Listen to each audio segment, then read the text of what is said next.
When I'd become a Christian, I started reading through the New Testament, reading through the Gospels, and I came particularly to Luke 24, and in there we see the women arrive at the tomb, and they encounter the angels, and firstly it says the women are perplexed because Jesus' body wasn't there, but then it says the angels say to the women, "Why are you looking for the living among the dead? He's not here. He's risen." And there was this sense of, don't you know? Don't you understand the grave could not hold him?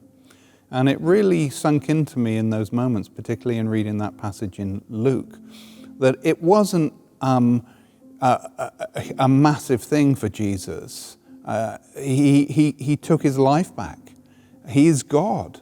He's able to do all things. The grave simply was unable to hold him. And I was just marveled at that. The angels were saying, of course he's not here. He's God.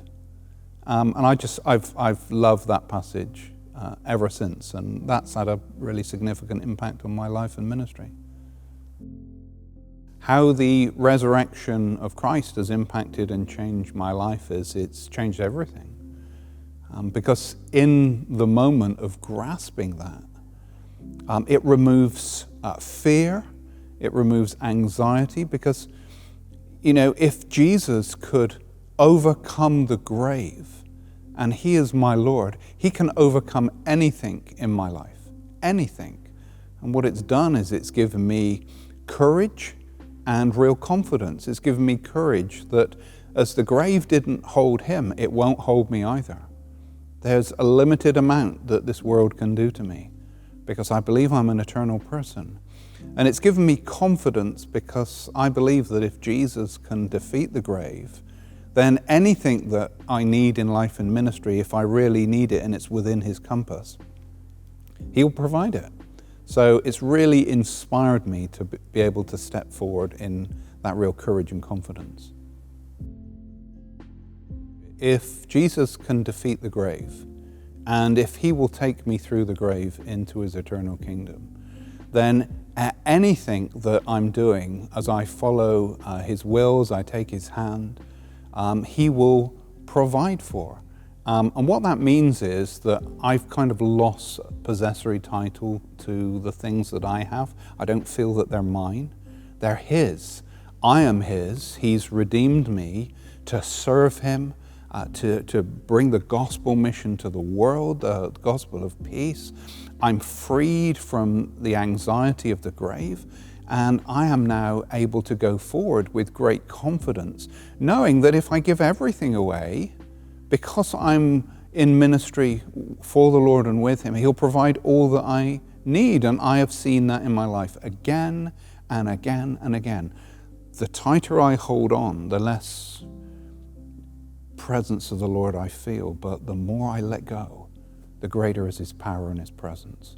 So it's that freedom and confidence, freedom from fear and confidence to step out in faith, that the resurrection really stirs up in me.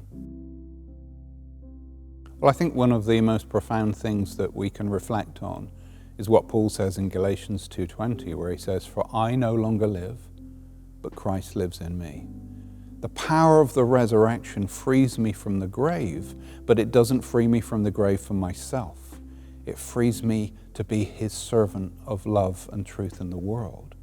And therefore, I am now empowered to go forward and surrender everything I have for his purpose in the calling that I've received. And I think the temptation always is when we have a little, we try and protect that little, but actually it's an illusion because it's not ours anyway. It's his.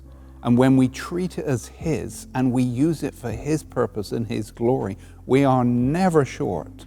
And I would love to see our church so inflamed with love for Christ that we actually just give everything away to those in need and watch in amazement as by faith God provides not just what we need, more than we need.